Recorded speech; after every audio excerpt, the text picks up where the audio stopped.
সাইদ কোন শহীদ নয়, ও একটা নেশাখোর, অরাজকতা সৃষ্টিকারী, সন্ত্রাসী। কয় কি রে তোরে আজকে বানানি দিমু বুঝ তুই কি কইলি রে প্লিজ আপনি হন আমি খাইলামু শান্ত হন প্লিজ।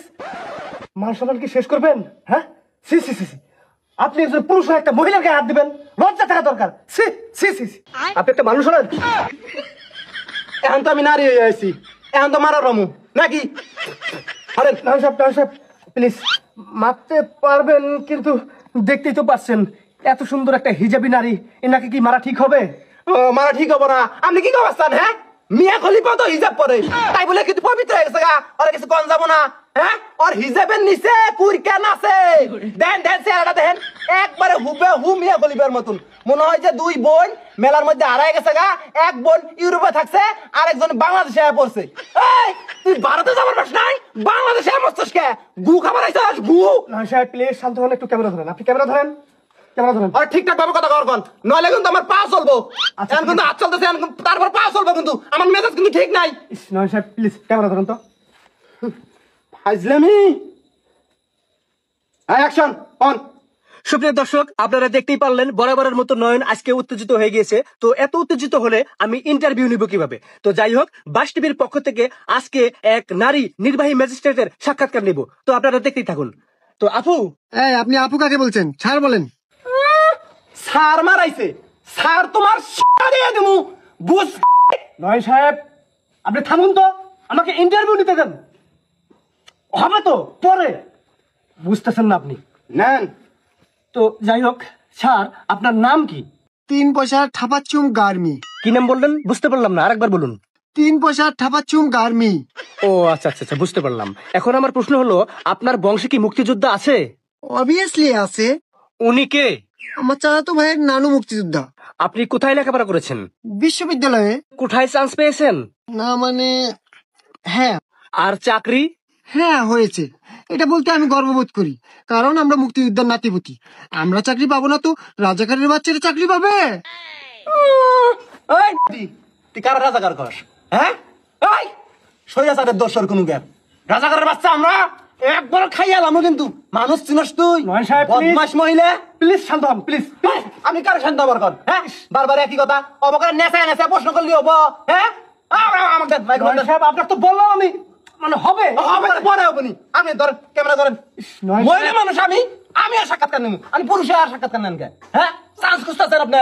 আপনার আমি চিনি, সাক্ষাৎকার নেন না কেন করে? আপনি আমার চাকরির চেষ্টা মারবেন নয়ন সাহেব। আপনার চাকরি থনমিক, মেজাজ আমার গরম। আচ্ছা ঠিক আছে। এই আপনি যে দুলে আগে শহীদ আবু সাইদের একটা কথা কইছেন, সেই কথাটা আবার কোন।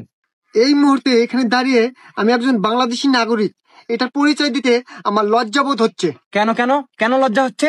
2024 সালের শেষে এসেও বাংলাদেশের মানুষ বুকার স্বর্গে বাস করতেছে। কেন? একজন শিবির কর্মী, নেশাখোর, সন্ত্রাসী, নৈরাজ্য সৃষ্টিকারী তার নিজের সহপাঠীদের হাতে নিহত হয়েছে। কিন্তু কিছু দুষ্কৃতকারী সোশ্যাল মিডিয়া এটা এমন ভাবে প্রচার করেছে সে নাকি পুলিশের গুলিতে নিহত হয়েছে। আর এটা বিশ্বাস করে বাংলাদেশের মানুষ বুক ভাসিয়ে কান্না করেছে এবং তাকে শহীদের মর্যাদা দেওয়া হয়েছে। আসলে আমার ভাবতেও অবাক লাগে, একটা প্রমাণ ছাড়া ভিত্তিহীন অমীমাংসিত ঘটনার উপর ভিত্তি করে কিভাবে তাকে শহীদ মর্যাদা দেওয়া হয়। এটা তো একটা তদন্ত সাপেক্ষের ব্যাপার। আর এই সন্ত্রাসীর কবর দেখার জন্য ঢাকা থেকে উপদেষ্টারা আসে গাড়ির বহন নিয়ে, আমাকেও গাড়ি পাঠিয়ে দিতে হয়েছে। এটাতে কি দেশের ব্যয় নাই? দেশের অর্থ নষ্ট হয় না? আচ্ছা, আপনি কার কথা বলছেন একটু যদি ক্লিয়ার করতেন, নামটা যদি বলতেন। হোয়াট ইজ, কেন আপনি বোঝেন না? আবু সাইদ। শাল ব্যক্তি কয় গিরা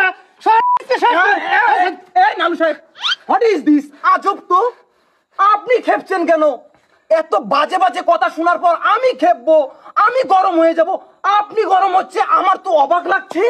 আসলে নয়ন সাহেব, এই ক্যামেরাম্যানের জায়গাটাই কেমন যেন গরম, রক্ত হিট হয়ে যায়, মনটা কইতাছে। আচ্ছা আচ্ছা আচ্ছা, থামেন প্লিজ প্লিজ, একটু কুল কুল। আরে আপনার এই জায়গাটাও কেমন জানি কুল, আমার হট হয়ে যাওয়ার কথা, সেখানে আমি কুল হয়ে যাচ্ছি। ওর কথা মনোযোগ দিয়ে শুনছি। What is this?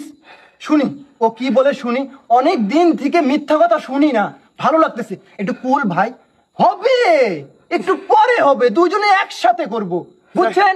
কুল, ক্যামেরাটা ধরেন। ভালোভাবে কথা বলতে বলেন, নইলে কিন্তু আমি যদি রক্ত গরম হয়ে যায় আমার, তাহলে কিন্তু আমি কি করবো আমি নিজেও কুল কুল কুল কুল আপনি ক্যামেরাটা ধরেন প্লিজ, ইন্টারভিউটা নেই আগে, আমার ভালো লাগতেছে খুব। আচ্ছা, মুক্তিযুদ্ধ বিষয়ে আপনি একটা কথা বলছিলেন, সেই কথাটা যদি আরেকবার বলতেন প্লিজ। এই অথর্ব অসাংবিধানিক উপদেষ্টা সরকার রিসেট বাটনে পুশ করে বাংলাদেশের ইতিহাসকে মুছে ফেলতে চায়, মুক্তিযোদ্ধার চেতনাকে মুছে ফেলতে চায়। ডক্টর ইউনূস, আপনার কাউন্টডাউন শুরু হয়ে গেছে মহাশয়। আমি ব্যক্তিশালী কয় কিনা আজকে শেষ করে কুল কুল কুল কুল যাইরা মহিলা সবাই ভাগিন থেকে আমেরিকা দোষর এই সইরা স্যার যা নয় জয় বাংলা করে দিব ভাগে সারণ বাংলা